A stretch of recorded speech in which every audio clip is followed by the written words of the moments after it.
Yeah, I agree. I really do. That lighting is very instrumental when it comes to filmmaking and photography, but it makes us also overthink that we need everything for our sets. In my experience, I've realized that anytime I brought with me a ton of lighting, because of what I have been always going through with acquisition of equipment, how difficult it is in this region of the world where I come from, I always tend to use a few of them because I've been able to maximize from the start how to use minimal equipment to create wonderful visuals.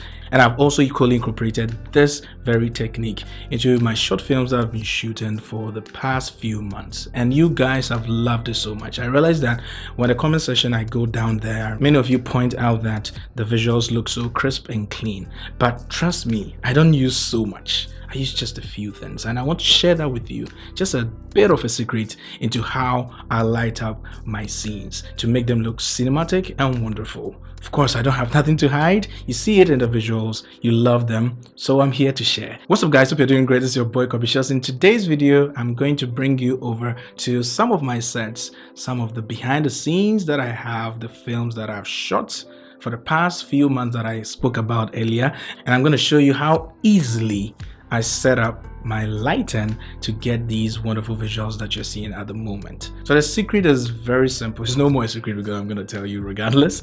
But what actually makes a clean visual look good is when the separation of a subject as against the background or whatever elements that could be present in the frame at the moment.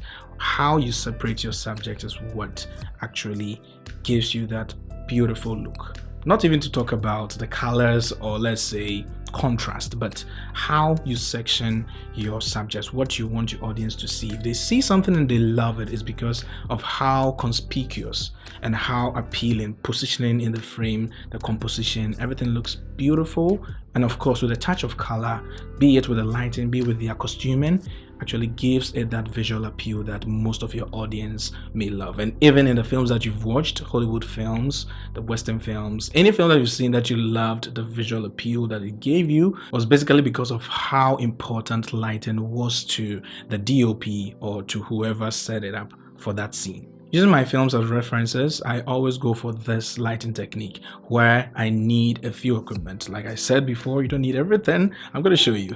You need just one particular thing to angle your key light up there. And yes, the cat has been let out of the bag. You need your light to come from above to hit your subject where you want it to be. Exactly where you want your subject and your lighting to be.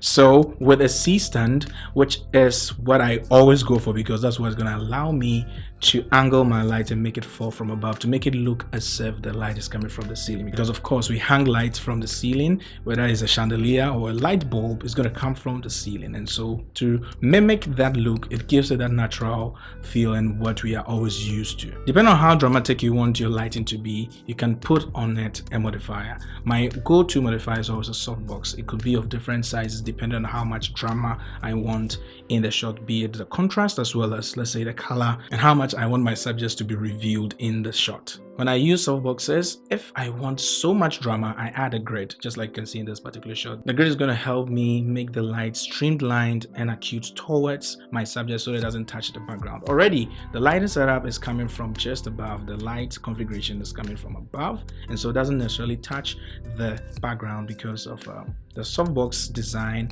where the light passes through just one space, one particular phase of it. And for this particular reference short film, my space wasn't so big, so the light spillage was quite a lot, and that led me to using the grid. Anytime you're filming a scene indoor, never, and I mean it, never ever forget about your background. Your subject could be well lit. Know that you don't always have to spill the light all around, because first of all, you are looking at accentuating your subject from your background. And so this is what we're going to do. Every time I'm on set, I make sure that I have an accent light, which is, for instance, the light that you see back there in this particular shot in the background. You realize that it's giving my background a bit of character, texture, so that it doesn't just be left alone like that. Many a time I see short films by people over here in Ghana, where I come from, producers shoot scenes where, because probably the storyline doesn't necessarily imply that you should go for, let's say, a lamp or a standing light or whatever it is that could be in the shot, no matter what it is, find a way to light up your background, get your background to look a little bit more interesting than usual. And once you pull your subject in focus, your background is going to look so good, just like you can see in these reference materials. So yeah, basically this is how I light up my scenes to make it look good, visually appealing, and of course with that touch of the background, not left alone, not left out of the whole plan, but blessed with an accent light.